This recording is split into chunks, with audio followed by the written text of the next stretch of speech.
I had read about this guest house in Varanasi where people check in to die. It's called Kashi, labh, mukti, bhawan. Rooted in the belief system of many Hindus is that if you take your last breath in Kashi, you attain what is popularly known as fruit of Kashi or Kashi labh, which is moksha or salvation.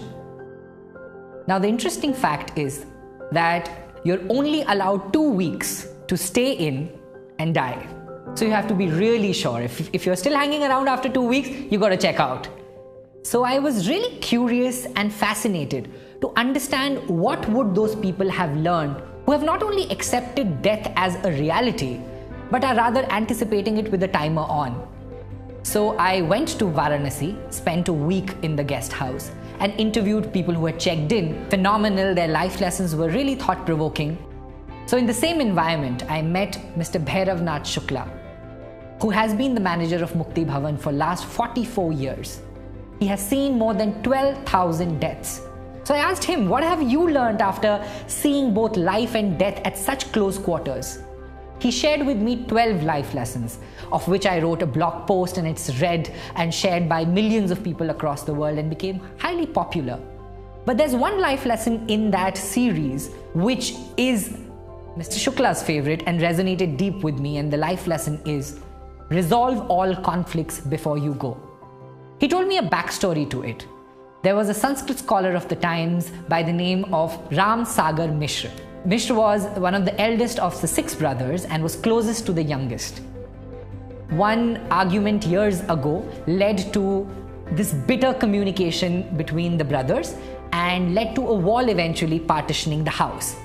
In his final years, Mishra checked into the guest house with his little pan case and told Shukla to reserve room number 3 for him because he was sure he's going to pass away on day 16th after his arrival.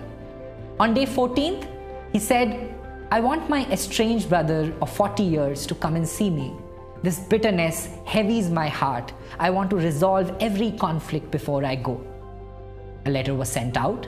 On 16th day, the brother arrived and Mishra held his hand and asked him to bring down the wall dividing the house. He asked for his brother's forgiveness. Both brothers wept, and mid-sentence, Mishra stopped speaking. His face became calm, and he was gone in a moment. And I know that anecdote sounds straight out of a folk fiction novel, but Mr. Shukla told me that he has seen the same story replay over and over again with many different people who have come there. He said to me, Deepak, I see so many people carrying such unnecessary baggage throughout their life, only wanting to drop it at the very end of their journey.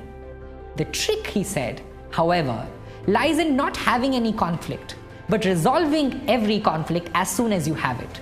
You cannot and you should not go to bed having an argument, a disappointment, a resentment and doubt. You should try to resolve it.